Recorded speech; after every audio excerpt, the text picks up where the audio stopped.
Good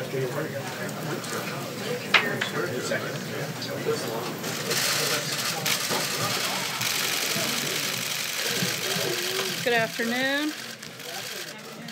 Missed you guys. Under President Trump's leadership, the United States economy is growing at record levels, putting the president in a strong position to fix long-standing trade concerns with China. On Thursday, the president will meet with the Chinese vice premier, who is here this week for continued talks. President Trump is committed to achieving greater market access for U.S. exports and better treatment for our farmers, ranchers, and businesses. Fair and reciprocal trade with China will boost long-term economic growth, not only in the United States, but globally. As the president said last week, the United States proudly stands with the people of Venezuela, who have courageously spoken out against the corrupt and illegitimate regime of Nicolas Maduro. Maduro must do what's right and allow for free, fair, and credible elections in accordance with democratic principles. To speak more about U.S. policy towards Venezuela and to take your questions, I'd like to welcome to the podium National Security Advisor, Ambassador John Bolton, Secretary of the Treasury, Steven Mnuchin, and Director of the National Economic Council, Larry Kudlow. And after that, I will be up to take other questions of the day. Thanks, guys. Thank you very much, Sarah. As you know, on January the 23rd, President Trump officially recognized the president of the Venezuelan National Assembly, Juan Guaido, as the interim president of Venezuela. Venezuela's National Assembly invoked Article 233 of the country's constitution to declare Nicolas Maduro illegitimate. This action was a statement that the people of Venezuela have had enough of oppression, corruption, and economic hardship. Since then, 21 other governments in the region and across the world have joined the United States in recognizing Guaido as Venezuela's interim president. Today, and I'll turn the podium over to Steven Mnuchin for this purpose, we're going to announce sanctions against Petroleras de Venezuela, Sociedad Anima, or PDVSA, as it's known by its Spanish acronym, the state-owned oil monopoly. We have continued to expose the corruption of Maduro and his cronies, and today's action ensures they can no longer loot the assets of the Venezuelan people. We expect, and Secretary Mnuchin will go into this in more detail, that today's measure totals $7 billion in assets blocked today, plus over $11 billion in lost export proceeds over the next year. We also today call on the Venezuelan military and security forces to accept the peaceful, democratic, and constitutional transfer of power. And to a certain extent, this has already begun. We have seen Venezuelan official and military personnel heeding this call. The Venezuelan defense attaché here in Washington recognized President Guaido a few days ago, and just within the past hours, the first consul of Venezuela's consulate in Miami, Scarlett Salazar, has also declared for interim President Guaido. I call on all responsible nations to recognize interim President Guaido immediately. Maduro has made clear he will not recognize Guaido or call for new elections. Now is the time to stand for democracy and prosperity in Venezuela. I reiterate that the United States will hold Venezuelan security forces responsible for the safety of all U.S. diplomatic personnel, the National Assembly, and President Guaido. Any violence against these groups would signify a grave assault on the rule of law and will be met with a significant response. Now let me give the floor to Steven Mnuchin, who will describe the sanctions that we're imposing. Thank you. Today, Treasury took action against Venezuela's state-owned oil company, PDVSA, to help prevent the further diversion of Venezuela's assets by former President Maduro. The United States is holding accountable those responsible for Venezuela's tragic decline. We will continue to use all of our diplomatic and economic tools to support interim President Guaido, the National Assembly, and the Venezuelan people's efforts to restore their democracy. PDVSA has long been a vehicle for embezzlement, for corruption, for Venezuelan officials and businessmen. Today's designation of PDVSA will help prevent further diversion of Venezuela's assets by Maduro and will preserve these assets for the people of Venezuela where they belong. The path to sanctions relief for PDVSA is through the expeditious transfer of control to the interim president or a subsequent democratically elected government who is committed to taking concrete and meaningful actions to combat corruption. Today's actions against PDVSA follows my determination that persons operating in the Venezuelan oil sector may now be subject to sanctions. Today, OFAC also issued a number of general licenses that authorize certain transactions and activities with PDVSA for limited periods of time to minimize any immediate disruptions and support of ongoing humanitarian efforts. Citgo assets in the United States will be able to continue to operate, provided that any funds that would otherwise go to PDVSA instead will go into a blocked account in the United States. Refineries in the United States have already been taking steps to reduce their reliance on imports from Venezuela. Those imports have fallen substantially in recent months. We have also issued general licenses to ensure that certain European and Caribbean countries can make an orderly transition. We continue to call on all of our allies and partners to join the United States in recognizing interim President Guaido and blocking Maduro from being able to access PDVSA funds. Thank you with that, and I'd be happy to answer some questions. Ambassador Bolton, if I could, you mentioned the word significant response. How do you define significant response? Well, we're not going to define it because we want the Venezuelan security forces to know how strongly we think that President Guaido, the National Assembly, the opposition, and most importantly, American personnel are not harmed. This is an unequivocal statement on our part. Is there any circumstance under which American forces would get involved? Look, the President has made it very clear on this matter that all options are on the table. Thank you, Mr. Secretary. You explained that there are some actions being taken here to mitigate some of the impact on the U.S. oil market. Can you walk us through those and explain how U.S. oil imports from Venezuela will be affected here, what's going to happen with the money, and where you think that is going to have some impact on the oil market globally? Sure. Well, let me just comment that we will be releasing FAQs with the general licenses to explain a lot of these issues, but effective immediately, any purchases of Venezuelan oil by U.S. entities, money will have to go into blocked accounts. Now, I've been in touch with many of the refineries. There is a significant amount of oil that's at sea that's already been paid for. That oil will continue to come to the United States. If the people in Venezuela want to continue to sell us oil, as long as that money goes into blocked accounts, we'll continue to take it. Otherwise, we will not be buying it. And again, we have issued general licenses, so the refineries in the United States can continue to operate. So I expect in the short term very modest impacts on the U.S. refineries. We've been working with them closely on these issues. Did you walk the U.S. oil industry through what's going to happen here in advance, or are they hearing about this for the first time right now? They're hearing about this now, but I generally say we made a press release recently. I think we've indicated certain things, so we had not disclosed to anybody these sanctions in advance, but I think a lot of people have been preparing for this over the last month. With the blocked accounts, what would be the mechanism and what would be the timeline if there is this peaceful transfer of government? How would the money go from the blocked accounts back? And would be Juan Guaido would be the operating person to take it back and receive it back if he's put into power?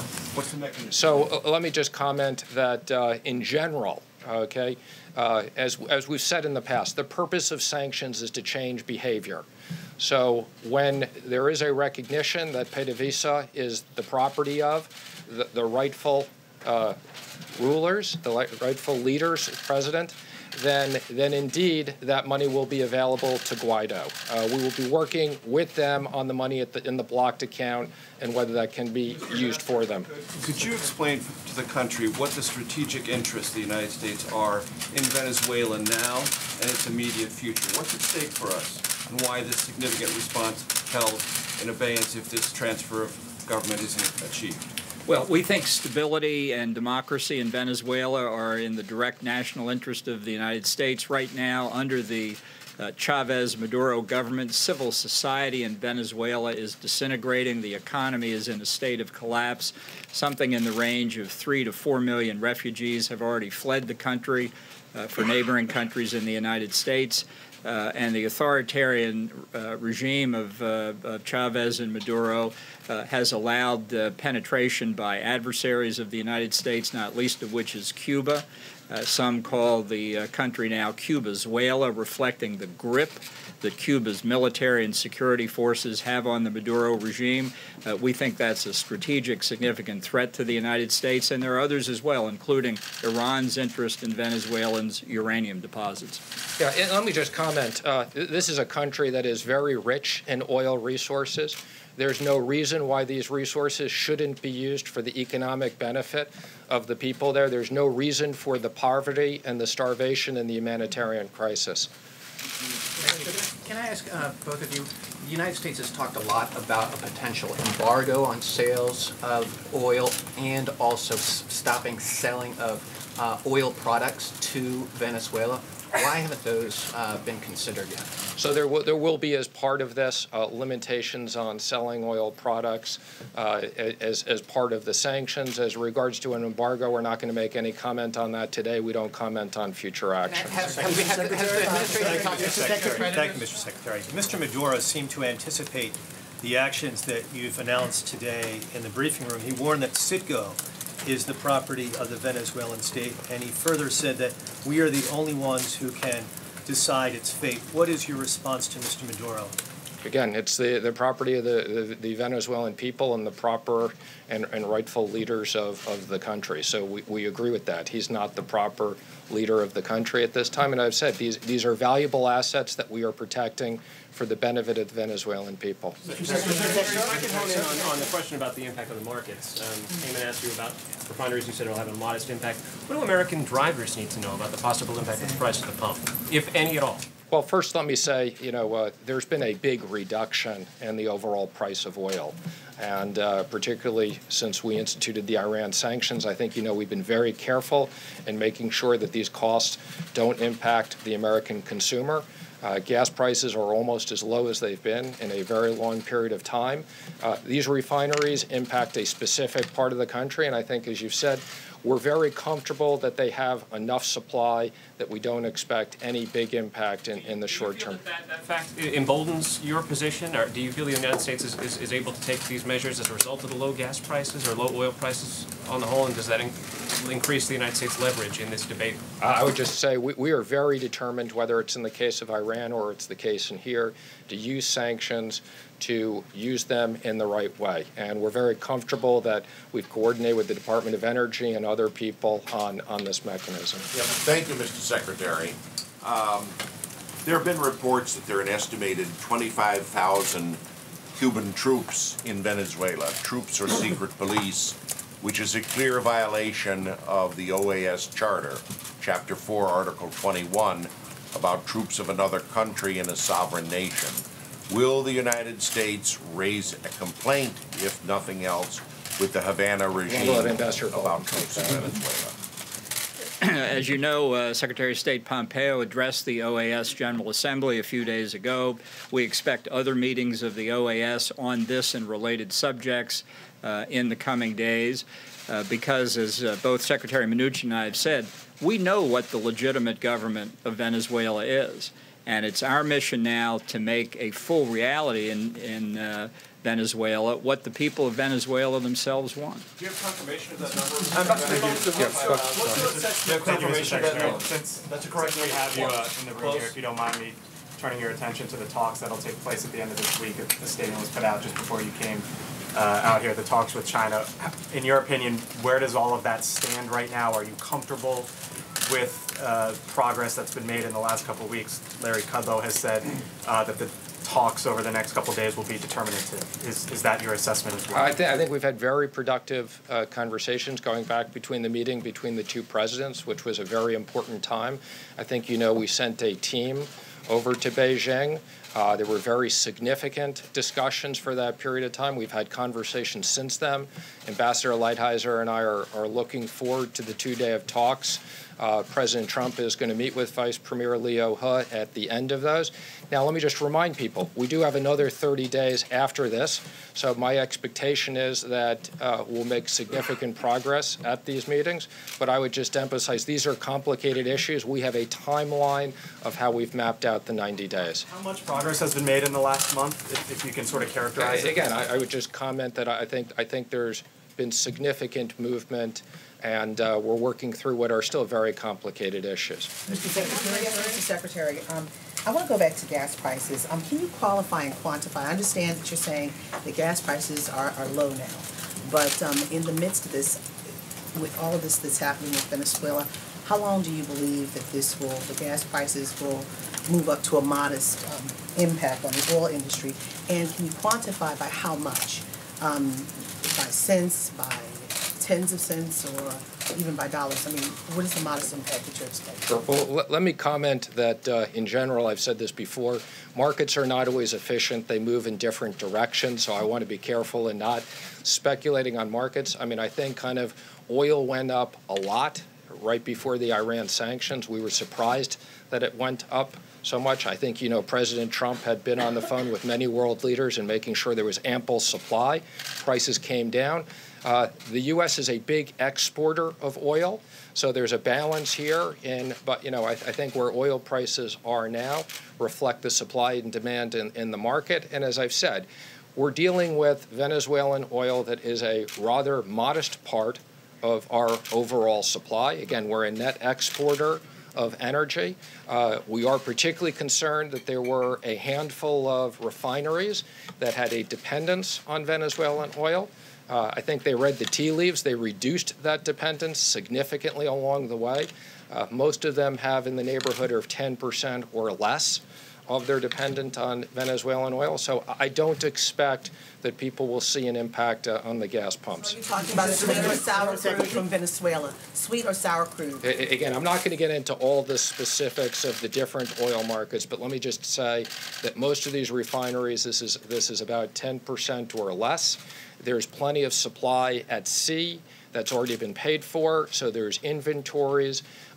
There's been excess oil. I'm sure many of our friends in the Middle East will be happy to make up the supply as we push down Venezuela's supply. But let me again just emphasize, the right outcome is a transition for PDVSA. The right outcome for the Venezuelan people is to have these companies rebuilt and to make sure that they get out of poverty. It's a complete tragedy to have the humanitarian crisis in a country that has very rich resources. Thank you, Mr. Secretary. Yes. No. Thank you. Ambassador Bolton, can I ask you a question, please? Wait, we were recognizing her, and then you can go next. Mr. Secretary.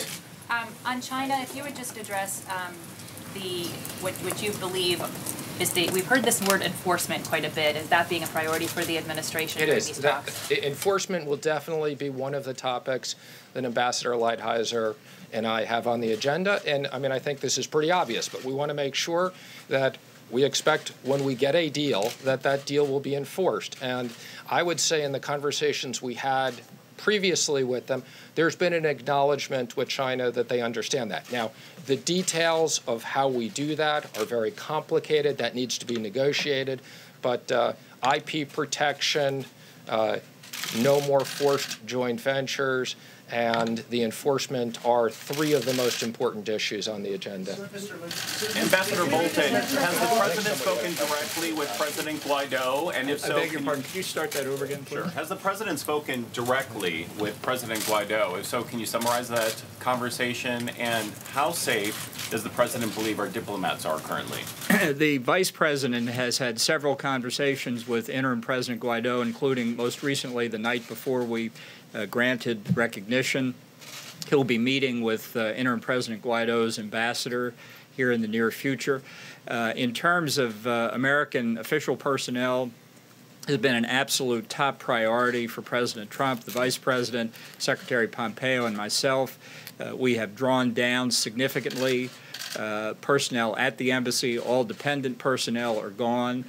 We believe we are now prepared as we can be. We're reevaluating the safety conditions at all time, and it's why we have said we've presented credentials to interim President Guaido. We recognize him as the legitimate president.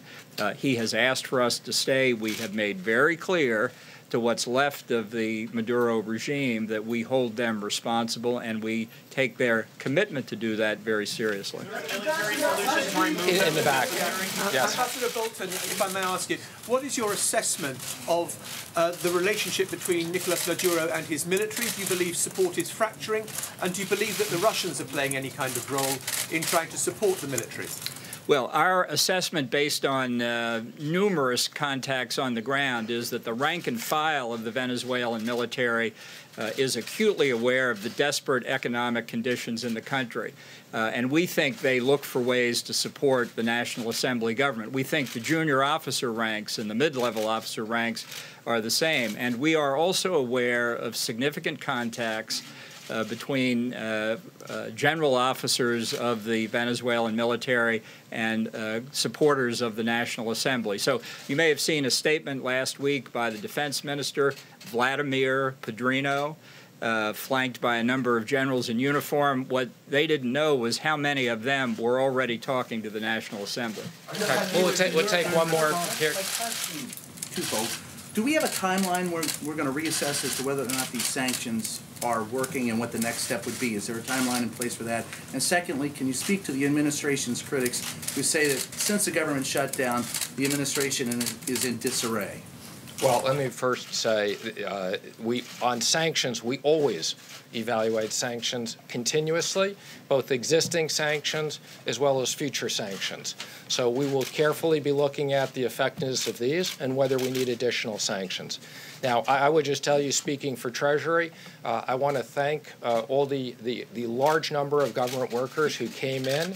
I will tell you, as it relates to specifically the sanctions area, people have been working around the clock, and we couldn't have gotten this done without the enormous support of all the people who came in. So quite the contrary, we weren't in disarray. Again, I want to thank all the important people who helped out on this. Mr. Secretary? Very briefly, I'm going to have Larry Kudlow come up, give a quick economic update, take a couple questions on that, and then I'll be back up for the rest of the questions for today. Good, thanks. I'll just say, as I have for a while, that I still think the economy is very strong. I know there's some disagreements, but I think as the numbers shake out, the Commerce Department is reopening. We're going to get a GDP report probably next week. We'll get a jobs report this Friday, so that'll work out. Based on things we've talked about here, unemployment claims low, industrial production strong, business investment strong, holiday sales very strong. I still think we're on a 3% trend line growth rate, and I'm proud of that. I think that the program of lower tax rates and regulatory rollback and opening up energy and so forth is working and is continuing to work. And I think, frankly, the optimists, the guys that took the over, are going to be right. Yes, Major. Do you consider valid the estimates that the shutdown cost the U.S. economy between $8 billion and $11 billion? You know, I looked at them. I think you're referring to CBO numbers that came out today. We frequently disagree with CBO. With all respect, they're doing the best job they can. I get that. No, I don't. I won't acknowledge any of that right now. And you know, in a $20 trillion economy, it's awfully hard to make even the best guesstimates of those kinds of small fractions of numbers. That's what you're looking at here. Let's see how it rolls out. We'll get a GDP report in about a week for Q4.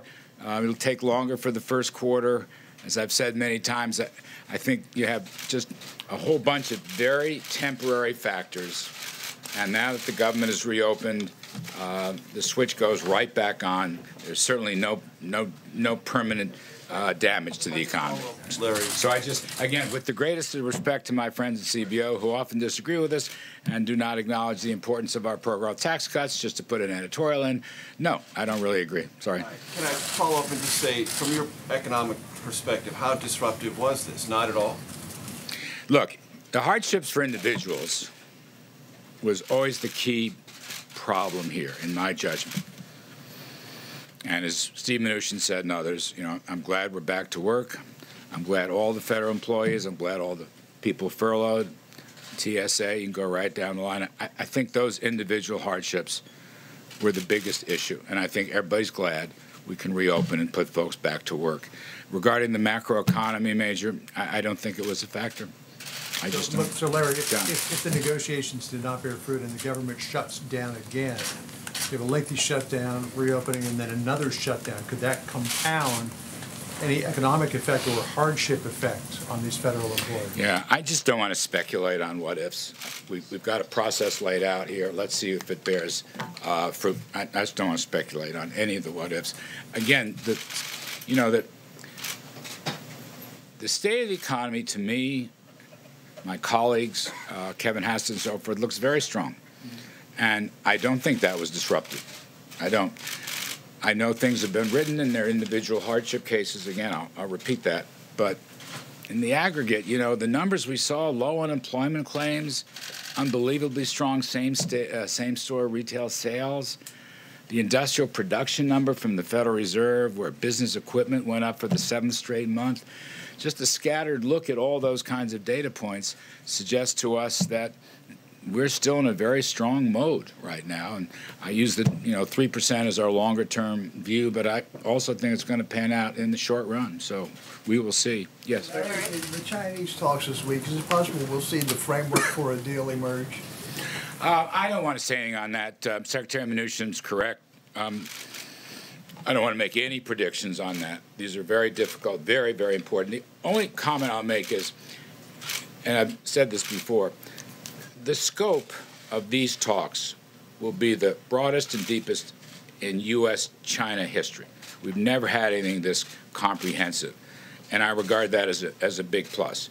How these things are worked out, we'll have to wait and see. The president has expressed some, I would say, guarded optimism about the talks. Liu He is coming with his top people, and that's very important, and our top people will be negotiating. But it's encouraging to me that everything is on the table. I know that's a cliche in other areas, but in trade talks it is too. Having said that, I do want to reiterate, I don't recall whose point it was, enforcement issues will be very important. And I know Ambassador Lighthizer has said that, and it's a key part of this discussion. Yes. Yes, sir. Do you favor government contractors who are furloughed also getting back pay? I'm not sure how. Some of them do. I think the defense-related ones will, but I'm not sure. I'm not an expert on that. I'd have to go and check that. I'd have to take a look at the scope of it. I honestly don't know. Yes. Larry, I want to get back to the CBO because they also looked at projections over the next decade, in which they said the deficit for fiscal year 19 is going to be roughly $900 billion, starting in 2022, $1 trillion year after year after year after that. 2029, 93% debt to GDP, and they say it is simply unsustainable, the path that we're on. Does the White House agree with that? And if it is unsustainable, is the White House planning to do anything to change it? We have a fundamental disagreement with that agency regarding the growth outlook. Economic growth is the single biggest factor in compiling any of these numbers. So they have had a very low growth estimate in response to Trump policies on taxes and deregulation, and we've had a much higher one, about a 1 percentage point differential, more or less. We're at 3, they're at 2, more or less. So the differential over 10 years is very significant. It could be as much as $3.5 trillion in deficit reduction if we are right. All I'm saying is that in the first 2 years of the Trump administration, our view has essentially been correct, and their pessimistic view has essentially not been correct. Now, again, I'm not here to rail on against CBO. They have a point of view. We have a different point of view. They're professionals, and I respect that. But that's the single biggest difference. Now, I would say one other matter. We anticipate a very strong, tough budget coming out to hold down spending. The president has talked about this. At least 5% reduction in the non-defense accounts across the board, and I think that's going to help. And then finally, my own view has always been economic growth is absolutely essential to reducing the deficit share of GDP, which is the burden on the economy. And if you look at our numbers, which are moving somewhat but not enormously, we anticipate a much lower deficit share of GDP. And that's probably another reason we disagree. Thank you, Larry. Today, both Caterpillar and NVIDIA said that a slowdown in demand in China is negatively impacting their businesses. Is the administration at all worried that it's putting too much pressure on the Chinese economy and that it could boomerang and negatively impact the U.S. economy? That is, a slowdown there could spread to a slowdown here? Well, look, we're the kind of trade openings that we're talking about and other structural factors are all pro-growth. Every one of them. If the trade negotiations, turn out positively, insofar as lower barriers, let's say, and much better treatment of private property rights, and as Steve Mnuchin said before, very important, ending the forced transfer of technology, things like that. Look, we will export. I believe this strongly. United States, give our people the chance to sell to China. We will export a ton. Our export sales will roar, and it'll be much greater if they open their markets. And that's going to help China's economy, and it's going to help our economy. I've always believed that. And the question here is fairness and reciprocity, as the president has emphasized. I completely agree, but it's also a matter of economic growth, lower barriers. United States, in my judgment, is the most competitive economy in the world today. We are the hottest economy and the most competitive economy. I think the Davos survey just pushed us back to the #1 spot. We're proud of that. So the China talks, what's at stake here, I think, is the possibility of spreading prosperity, frankly, in both countries, all right, along with the need to make legal reforms and reciprocal reforms.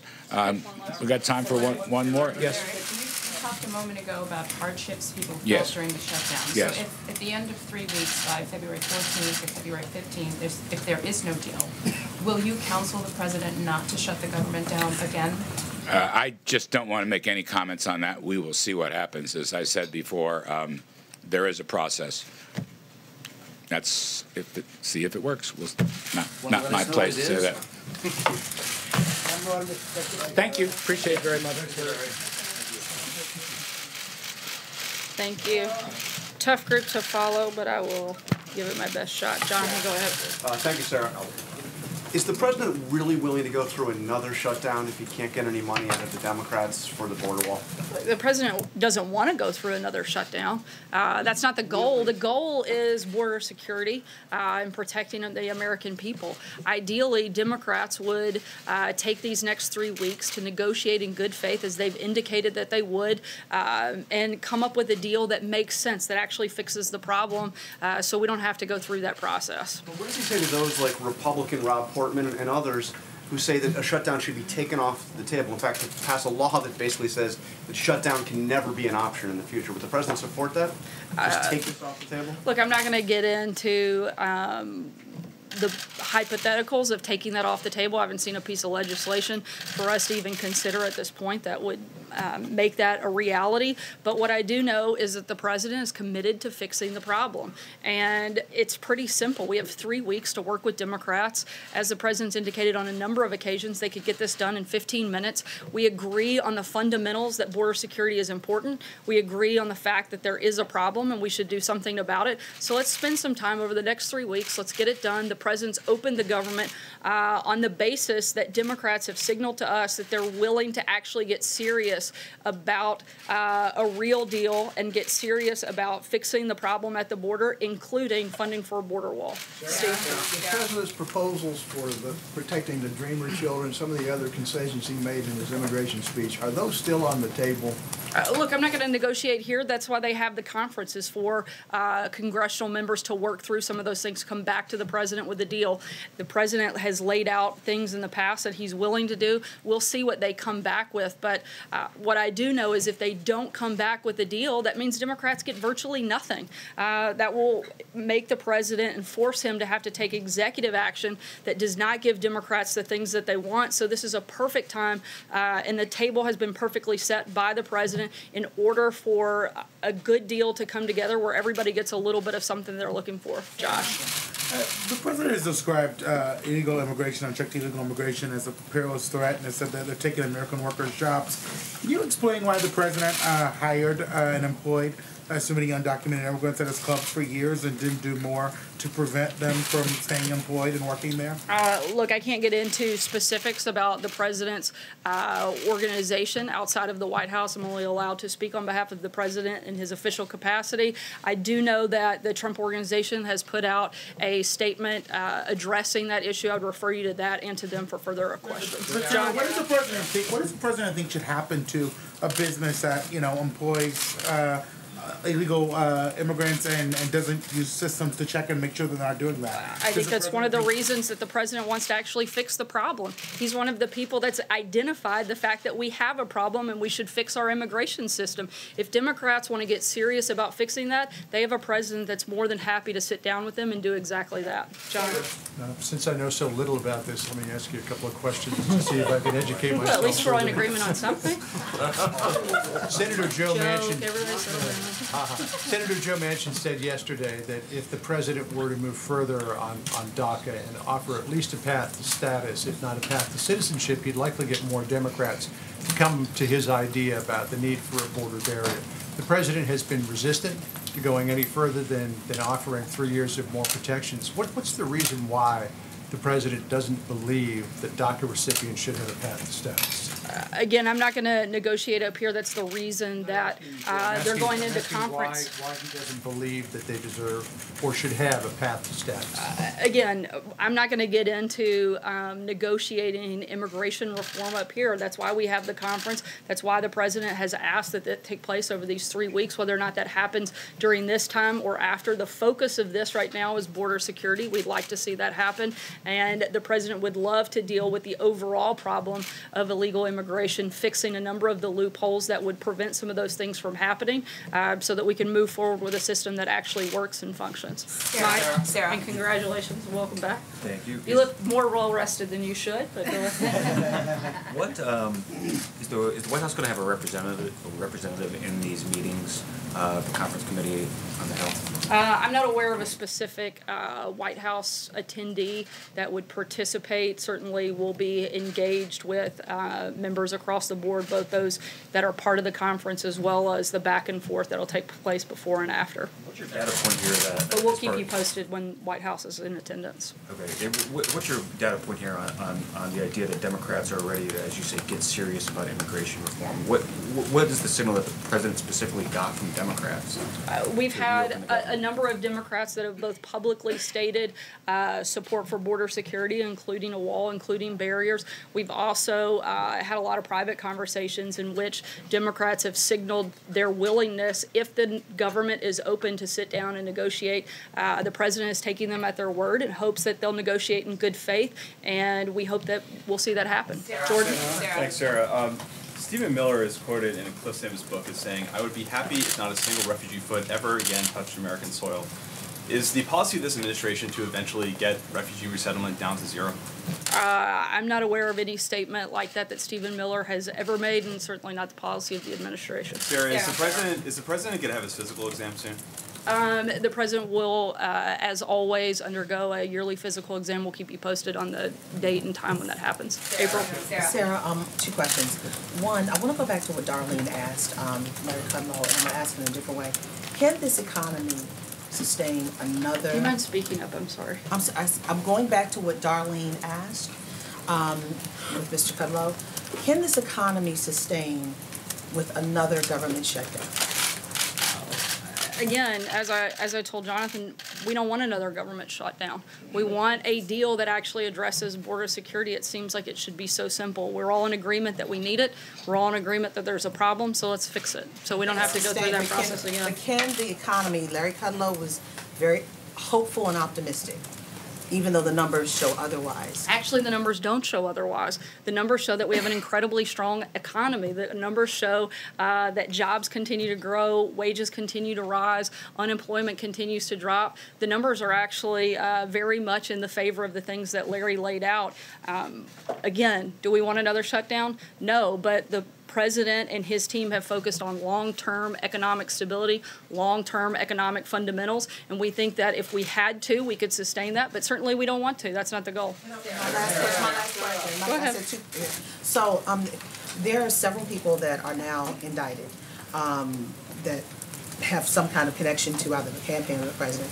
Have these people tried to make contact with the president via their mutual friends? I'm not aware of any contact from those individuals. John? Thanks a lot, Sarah. On the State of the Union address that was supposed to take place tomorrow night, I know that House Speaker Pelosi said that she would extend an invitation to the president once the government has reopened. It's reopened. Has she extended an invitation to the president? Do you believe, Sarah, that she's acting in good faith in this regard? I certainly don't think she acted in good faith on the front end, considering she cited security concerns that didn't exist, but we're certainly hopeful that moving forward in the future that she will. The president, as he always does, looks forward to addressing the American people, and we'll do that as soon as that invitation is received. Francesca? Sorry, go ahead. If I could, Sarah, do you expect her to extend an invitation to the president in the course of this 3-week window while negotiations are ongoing? That's a better question for Speaker Pelosi. Francesca. Thank you, Sarah. You're not exactly ruling out another shutdown, and many federal workers who came back today are concerned that there could be another shutdown. What's your advice or message to them in this 3 weeks? Should they be saving their money? Should they be concerned that they might not get another paycheck so soon? My advice would be to call your Democrat members of Congress and ask them to fix the problem so that we don't have to continue having this process and so that we actually secure the border and protect American citizens. Steve? On the same subject, Sarah, the president tweeted over the weekend and said that he made no concessions whatsoever, but influential conservatives are saying that he has made concessions in this because he originally said that he would not sign any legislation that did not include money for the border wall, and then he went ahead and did that. And granted, it only keeps the government open for the next 3 weeks. He said he wouldn't do that either. And so how can the president say that he made absolutely no concessions to Democrats on this legislation? Because the negotiations are still ongoing, and I would argue that conservatives that actually have influence have supported the president throughout this process. They believe in border security. They believe in protecting Americans, just like the president, and they stand with him. Again, this is a simple fix. It's easy for Democrats to sit down and come to an agreement and work with us to get border security. John? Yeah, thank you, Sarah. The president has spoken increasingly of declaring a state of emergency after February 15th and using funds already there for the building of the wall under the aegis of national security and homeland security. Several conservatives who are normally supporters of the president warn not to go in that direction, that it would create too many problems with federal authority interceding with state authority. President Bush in 2005 wouldn't declare a state of emergency over Katrina because he did not want to get into that argument with governors. Has the president considered this and the criticisms and warnings of fellow Republicans, notably Senator Blunt of Missouri?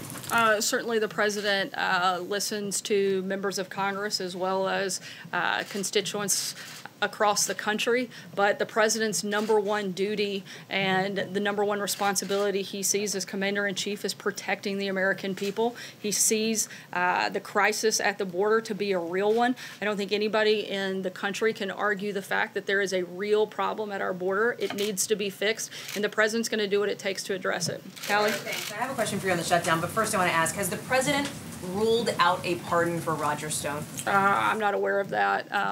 Haven't had any conversations regarding that matter. Will you discuss it with him and let us know? I'm not going to get into that at this point, but if need be, we'll let you know. You talked about the possibility that the president may use his executive authority. He has put that option on the table many times, most recently Friday in the Rose Garden. If the president truly believes that what's happening is an emergency, why would he wait 3 weeks to declare it? Because it's real simple. As the president has said, as most of us in the administration have said on a number of fronts, the best fix is to be able to do it legislatively. But if Congress, particularly Democrats in Congress, would rather play political games and actually do their jobs and fix the problem, then the president will be forced to take a different path. Again, ideally that doesn't happen, but we'll see what happens. Legally, it's either an emergency, Sarah, or it's not an emergency. You can't have a half emergency, right? No, so which is it? You're missing the point. It is not just an emergency, it's a crisis at the border, both a national security and a humanitarian crisis. But there's a process in which the president wants to exhaust all options, primarily doing what we feel is the best one, which is a legislative fix. But if Congress doesn't do their job, then the president will be forced to make up for all of their shortcomings. Major. Two questions, Sarah. You talked about what you're not going to negotiate. I'd like to ask you, is the $5.7 billion request from the president non-negotiable? Again, I'm not going to negotiate from here. That's the whole point of the conference, is to iron out those details and come back to the president with a deal. At the end of the day, the biggest thing that has to happen is there has to be real and adequate funding for border security, including funding for a wall, and we'll see what the conference comes back with. Would be a number of possibly less than 5.7. Again, Major, I'm not going to negotiate with you. That's not my role. My job is to communicate where we are in the process, and right now we're in the process of letting the conference do its job, negotiate a deal, and come back to the president. Thank you, Sarah. Two questions. Thank you, Sarah. Two questions for you, if I may. First, on the government shutdown, the president made several promises to families, particularly those who have been affected by crimes committed by illegal immigrants, that they would have a wall at the end of this government shutdown, at the end of this promise. Can he maintain that promise that there will be, to those families, that there will be a wall on the southern border by the end of his first term? Again, as you know, the president and his administration have engaged and built roughly 100, or contracted to build roughly 115 miles of the border. This 3-week package that just passed, that Democrats actually voted for, included over $200 million in funding for the wall. And the president's not going to stop until the border is secure, and that includes having a border wall. Another question for you on Afghanistan. There's talk in Afghanistan by the U.S. envoy of a deal that would basically pull U.S. forces out of the country in exchange for a guarantee from the Taliban that there will be no terrorists who remain in the country. Is that a plan that has the White House's support? Is the president support that sort of plan? And would that be a victory for the United States after almost 17 years of war there? Our priority is to end the war in Afghanistan and to ensure that there is never a base for terrorism in Afghanistan again. Negotiations are going to continue. For anything specific, I can't get into that right now, but I refer you to the State Department beyond that. Kristen. Sarah, thank you. Just to follow up quickly on your answer to Hallie, you said, I'm not aware of that, when asked if the president had ruled out a pardon for Roger Stone. So does that mean he hasn't ruled out a pardon? Again, I'm not aware of any conversation even regarding that or a need for it. Can you guarantee, Sarah, just to follow up, can you guarantee that the president won't pardon Roger Stone? Again, I'm not going to talk about hypotheticals that are just ridiculous of things I haven't talked about. Jim, go ahead. To be in discussions with WikiLeaks. Never thought I would be shutting down one reporter to go to Jim Acosta, but here we are. Marco Rubio said over the weekend, Sarah, that working with WikiLeaks should be considered a crime. Does the president agree? I'm sorry, I didn't hear the last part. Marco Rubio said over the weekend that working with WikiLeaks should be considered a crime. Does the president agree? Look, I think every single outlet that you all represent looked for and searched for information that WikiLeaks was providing, including reporting on it. So I think there's a responsibility by members of the media. I'm not aware of anybody here ever working with WikiLeaks in any capacity, but I do know that every individual that represents a media organization here looked for that information. Most of you reported on that information, so I think you're just as accountable as anybody else in that process. Jim, go ahead. If I can jump in. Roger Stone last week, Paul Manafort, Michael Cohen, Michael Flynn. Are you concerned, is the president concerned, that as more and more of his associates, former aides, are brought into this investigation, are indicted, plead guilty in this investigation, that this presidency is in danger? Not at all. In fact, I think nothing could be further from the truth. The more that this goes on, the more and more we see that none of these things have anything to do with the president. In Roger Stone's case, the charges of that indictment have literally nothing to do with the president and have to do with his communications with Congress.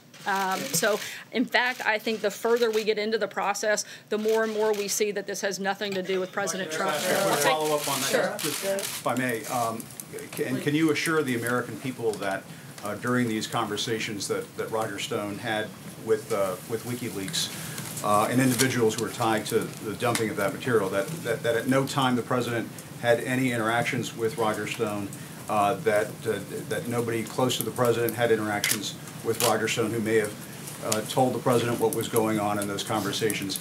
All of this, when it comes to Roger Stone, is a complete surprise to the president. He didn't know about any of this. Is that what you're saying?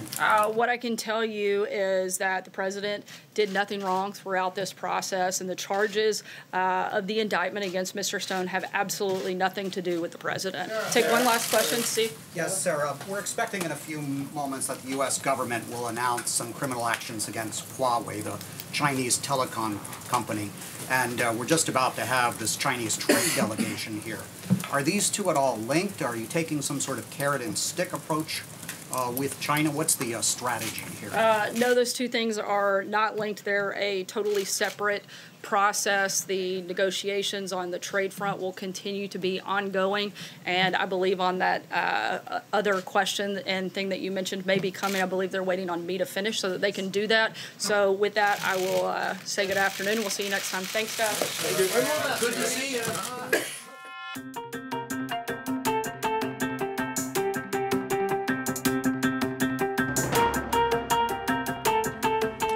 Hi there and welcome to the Briefing Room. I'm ABC News Political Director Rick Klein, joined